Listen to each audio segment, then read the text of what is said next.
Evening ఏంటంటే pasta చేసుకున్నాము. Tomatoes and ఎండుమిర్చి ఉడకబెడుతుంది మా సిస్టర్. మనకి ఇలాంటివి రావు, జస్ట్ తినడమేనా. ఆనియన్స్ అండ్ గార్లిక్ కట్ చేస్తుంది. చూడండి వెదర్ ఎలా ఉందో ఇవాళ. ఇప్పుడే టైం అంతా అయిపోయినట్లు అనిపిస్తుంది కదా. ఇవాళ మేమైతే ఆఫ్టర్నూన్ గుత్తొంకాయ కర్రీ చేసుకున్నాము. అలా వెళ్దాం, కాస్త బయట చూపిస్తాను. చూడండి వెదర్ ఎలా ఉందో.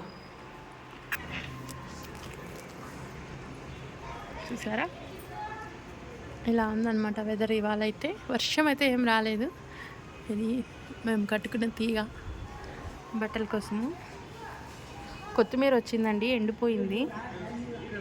చూసారు కదా, పచ్చిగా ఉన్నది, ఇప్పుడు ఎండిపోయింది. అది గాలి అయితే చల్లగా తగులుతుంది. మేము వచ్చిన కొత్త ప్లేస్లో. చూసారా వెదర్. అక్కడ టెంపుల్ కనిపిస్తుందా మీకు? ఆ టెంకాయ చెట్టు వెనక అలా ఉండే శనీశ్వరి స్వామి టెంపుల్. ఆడ పూజలు చేస్తూ మైక్లో కూడా సాంగ్స్ వినిపిస్తున్నాయి.